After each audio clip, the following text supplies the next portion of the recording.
அஸ்ஸலாமு அலைக்கும் ரஹ்மத்துல்லாஹி வபரகாத்துஹு. இன்றைக்கான பதிவில் படுக்கை அறையில் வைத்து ஓதக்கூடிய மிகச்சிறந்த 8 திக்ருகளை தான் நம்ம பார்க்க போகிறோம். இந்த திக்ருக்கு அப்படி என்ன சிறப்பு அப்படின்னு கேட்கலாம். இந்த திக்ருக்கு ஏராளமான சிறப்பு இருக்குது. இந்த திக்ரை இன்ஷா அல்லாஹ் நம்ம படுக்கை அறையில் தூங்கக்கூடிய அறையில் நம்ம ஓதணும் அப்படின்னா அல்லாஹ் அந்த வீட்டிற்கு பரக்கத்தை அதிகப்படுத்துகிறான்.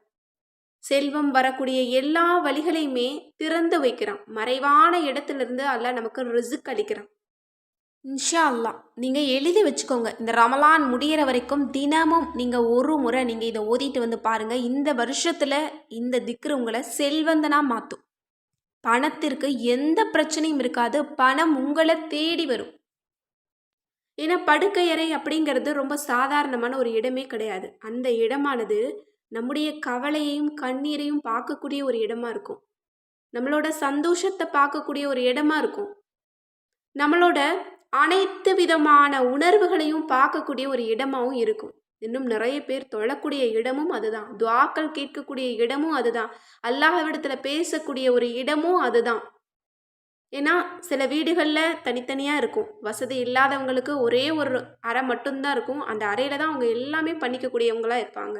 அப்படி படுக்கை அறை அப்படிங்கிறது ரொம்ப சாதாரணமான ஒரு இடமே கிடையாது. எல்லா நிம்மதியையும் பார்க்கக்கூடிய, எல்லா கவலைகளையும் பார்க்கக்கூடிய, அனைத்தையும் உள்ளடக்கிய ஒரு இடம் அப்படின்னா அது தூங்கக்கூடிய ஒரு அறை தான். அந்த இடத்துல இன்ஷா அல்லாஹ் நான் சொல்லக்கூடிய இந்த 8 திக்ரையுமே நீங்கள் எப்படியாவது நீங்கள் முயற்சி பண்ணி தினமும் ஒரு முறை நீங்கள் ஓதனா கூட போதுமானது. இதற்கு ஒழு செய்யணும் அப்படிங்கிற அவசியமே கிடையாது.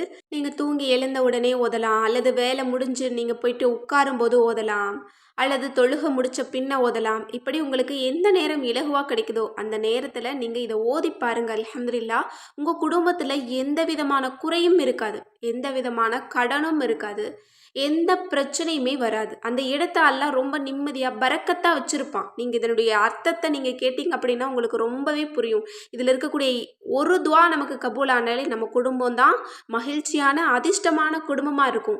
இது எல்லாத்தையுமே சேர்த்து நம்ம ஒவ்வொரு நாளும் ஓதிட்டு வரும்போது ஏதாவது ஒரு நாளாவது மலக்குமார்கள் ஆமீன் சொல்லி அல்லாஹ் அதை கபூலாக்கிட்டான் அப்படின்னா கண்டிப்பாக இன்ஷா அல்லாஹ் நம்ம தான் இந்த உலகத்திலேயே அதிர்ஷ்டசாலி. செல்வத்துக்கு எந்த பிரச்சனையுமே இருக்காது. நீங்கள் கடனில் கஷ்டப்பட்டுட்டு இருந்தீங்க அப்படின்னா இந்த திக்கரை நீங்கள் தொடர்ந்து 3 நாள் உங்களுடைய படுக்கை அறையில் நீங்கள் வச்சு ஓதி பாருங்க. நீங்கள் அறியாத புறத்துலேருந்து அல்லாஹ் உங்களுக்கு செல்வத்தை கொடுப்பான். கடனில் இருக்கிறவங்க ஓதி பாருங்க. நீங்கள் கேட்டு இல்லைன்னு சொன்னவங்க கூட பணத்தை தேடி வந்து கொடுப்பாங்க. இன்னும் பிரச்சனை, கவலை, சொல்ல முடியாத தாங்க முடியாத மனக்கவலை அப்படின்னாலும் இதை நீங்கள் ஓதி பாருங்க. அந்த கவலை எல்லாமே அல்லாஹ் லேசாக்கிடுவான். அந்த பிரச்சனை எல்லாமே முழுவதுமாக தீர்த்துருவான். யாருக்கும் தெரியாமல் இந்த பிரச்சனையை தீர்க்கணும் அப்படின்னு நினைச்சாலும் அந்த பிரச்சனை உங்களுக்கு முழுவதுமாக நீங்கிரும். அல்லாஹ் லேசாக்கிடுவான். இன்னும் நோய்கள் இருந்ததா நீங்கள் இதை ஓதி பாருங்க. உங்களுக்கு குழந்தை பாக்கியம் வேணுமா ஓதி பாருங்க. நீங்கள் வேலை இல்லாமல் கஷ்டப்பட்டுட்டு இருக்கீங்களா இதை நீங்கள் ஓதி பாருங்க. உங்களுடைய தொழிலில் பரக்கத் கிடைக்கணுமா இதை ஓதி பாருங்க. கணவன் மனைவிக்கு இடையில சண்டை சச்சரவுகள் வருதா இதை நீங்கள் ஓதி பாருங்க. அல்லாஹ் தஆலா அந்த குடும்பத்தில் நிம்மதியையும் பரக்கத்தையும் வாரி வழங்குவான். அப்படிப்பட்ட மிக மிக கண்ணியமான ரஹ்மத்தான வார்த்தைகள். இப்போ அந்த திக்ரு என்ன, எப்படி ஓதணும் அப்படிங்கிறத பார்க்கலாம். அரபி தெரியாதவங்களுக்காக தமிழில் போட்டு ஃபஸ்ட்டு கமெண்ட்டை நான் பின் பண்ணுறேன். இன்ஷா அல்லாஹ் எல்லோருமே இதை பார்த்து நீங்கள் ஓதுனா கூட போதும். ஒரு நாளைக்கு ஒரு முறை ஓதுனா கூட போதுமானது. இப்போ அந்த திக்ரு என்ன அப்படிங்கிறத பார்க்கலாம். 8 விதமான மந்திர சொல் அப்படின்னு தான் சொல்லணும். அது என்ன அப்படின்னா அல்லாஹும்ம ஜஅல் புயூத்தனா புயூத்த ஹைரி வ பரக்கா, அல்லாஹும்ம ஜஅல் புயூத்தனா புயூத்த ஹிதாயத்தி வ தக்வா, அல்லாஹும்ம ஜஅல் புயூத்தனா புயூத்த சித்ரி வ சிஹா, அல்லாஹும்ம ஜஅல் புயூத்தனா புயூத்த சஆதத்தி வ ஃபரஹா, அல்லாஹும்ம ஜஅல் புயூத்தனா புயூத்த மக்ஃபிரத்தி வ ரஹ்மா, அல்லாஹும்ம ஜஅல் புயூத்தனா புயூத்த துமஅனீனத்தி வ ராஹா, அல்லாஹும்ம ஜஅல் புயூத்தனா புயூத்த நஜாஹி வ ஃபலாஹா, அல்லாஹும்ம ஜஅல் புயூத்தனா புயூத்த தஸ்பீஹு வ இஸ்திக்ஃபாரா. அவ்வளோதான். இதில் இருக்கக்கூடிய 8 விதமான துஆக்களில் ஒரு துஆ நமக்கு கபூலானாலே நம்ம தான் இந்த உலகிலும் மறுமையிலும் அதிர்ஷ்டசாலி. இன்னும் சொந்தமாக வீடு இல்லாதவங்க இன்ஷா அல்லாஹ் இதை தொடர்ந்து ஓதுனாங்க அப்படின்னா அல்லாஹ் தஆலா அவங்களுக்கு சொந்த வீட்டை வெகு சீக்கிரமாக உருவாக்கி தருவான். இதனுடைய பொருள் என்ன அப்படின்னா அல்லாஹ்வே எங்களுடைய வீடுகளை சிறந்த பரக்கத்தான வீடுகளாக மாற்றி தருவாயாக. அல்லாஹ்வே எங்களுடைய வீடுகளை நேர்வழி பெற்ற இன்னும் பயபக்தி உடையோர்களுடைய வீடாக மாற்றித் தருவாயாக. அல்லாஹ்வே எங்களுடைய வீடுகளை ஆரோக்கியம் மற்றும் பாதுகாப்பான வீடாக மாற்றித் தருவாயாக. அல்லாஹ்வே எங்களுடைய வீடுகளை மகிழ்ச்சி சந்தோஷத்தின் இல்லமாக மாற்றித் தருவாயாக. அல்லாஹ்வே எங்களுடைய வீடுகளை உனது மன்னிப்பையும் உனது ரஹ்மத்தையும் பெற்ற வீடுகளாக மாற்றித் தருவாயாக. அல்லாஹ்வே எங்களுடைய வீடுகளை உன்னுடைய அமைதியையும் ஆறுதலையும் பெற்ற வீடுகளாக மாற்றித் தருவாயாக.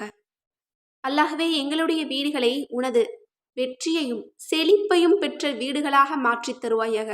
அல்லாஹ்வே எங்களுடைய வீடுகளை உன்னை தஸ்பீஹ் செய்து உன்னிடம் மன்னிப்பு கோரக்கூடிய வீடுகளாக மாற்றித் தருவாயாக. எப்படிப்பட்ட வார்த்தைகள் பாருங்க. இதில் இருக்கக்கூடிய ஒரு துஆ கபூல் ஆனாலே நம்ம தான் அதிர்ஷ்டசாலியாக இருக்க முடியும். நம்ம இன்றைக்கு தேடிட்டு இருக்கக்கூடிய எல்லா விஷயத்தையுமே நிரப்பக்கூடிய ஒரு அளவிற்கான ஒரு திக்ராக இருக்குது இந்த 8 திக்ருகள். எனவே இன்ஷா அல்லாஹ் வீட்டில் இருக்கக்கூடிய பெண்கள் இதை மனப்பாடம் செஞ்சு வச்சுக்கிட்டு அன்றாடம் ஒரு முறை நீங்கள் ஓதிட்டு வாங்க. கண்டிப்பாக அல்லாஹால நீங்கள் நினைக்கக்கூடிய அளவிற்கு அந்த வீட்டில் நிம்மதியையும் பரக்கத்தையும் செழிப்பையும் வெற்றியையும் இன்னும் ஈமானோட இருக்கக்கூடிய ஒரு அடியாராகவும் நம்மளை வச்சுருப்பான். நீங்கள் எதை தேடுறீங்களோ அது எல்லாமே உங்களுக்கு கிடைச்சிரும், நிறைவாக கிடைக்கும். இன்னும் நம்முடைய வீடு இப்படி இருக்கணும் அப்படி இருக்கணும், அதில் இது இருக்கணும் அது இருக்கணும்னு நம்ம எல்லோருமே பார்த்து பார்த்து செய்வோம். ஆனால் இதில் எதுவுமே நமக்கு கிடைக்க போகிறது கிடையாது. நம்ம அல்லாஹ்விடத்தில் கேட்டால் மட்டும்தான் அந்த வீட்டில் அல்லாஹ் நிம்மதியை கொடுப்பான், ரொம்ப சந்தோஷத்தை கொடுப்பான், மகிழ்ச்சியை கொடுப்பான், வெற்றியை கொடுப்பான். நிம்மதியாக சாப்பிடலாம், நிம்மதியாக தூங்கலாம், நிம்மதியாக உறவுகளோடு சேர்ந்து மகிழ்ச்சியாக வாழலாம். இது எல்லாமே எங்கே இருக்குது அப்படின்னா அல்லாஹ்வை நினைக்கிறதுல தஸ்பீஹ் செய்கிறதுல மட்டும்தான் நமக்கு கிடைக்கும். அப்படிப்பட்ட வார்த்தைகள் இந்த வார்த்தைகள். நம்முடைய வீடுகளை அலங்கரிக்கக்கூடிய வார்த்தைகள் இதுதான். இதை தான் அலங்கரிக்கக்கூடியது. மற்ற எதுவுமே மற்ற எதாலையுமே அலங்கரித்தாலும் அது எல்லாமே சும்மா தான். எனவே இன்ஷா அல்லாஹ் வீட்டில் நிம்மதியாக இருக்கணும், சந்தோஷமாக இருக்கணும் அப்படின்னா, எல்லாம் நிறைவாக இருக்கணும், ஒரு குறையும் இருக்கக்கூடாது அப்படின்னா இந்த திக்ரை நீங்கள் வழமையாக ஓதிட்டு வாங்க. அல்ஹம்துலில்லாஹ். அதுவும் இந்த ரமலானில் நீங்கள் தொடர்ந்து கடைப்பிடிச்சிட்டு வாங்க. கண்டிப்பாக இந்த மாதத்தின் பரக்கத் கொண்டு நீங்கள் கேட்குற சந்தோஷத்தையும் நிம்மதியையும் அல்லாஹ் உங்களுக்கு நசீபாக்கி தருவான். ஆமீன் என்று கூறி இந்த பதிவை நிறைவு செய்கிறேன். இந்த விஷயங்கள்லாம் உங்களுக்கு பிடிச்சிருந்தது அப்படின்னா இந்த சேனலை லைக் பண்ணுங்கள், ஷேர் பண்ணுங்கள், கமெண்ட் பண்ணுங்கள், கண்டிப்பாக சப்ஸ்கிரைப் பண்ணுங்கள். அஸ்ஸலாமு அலைக்கும் வரஹ்மத்துல்லாஹி வபரகாத்துஹு.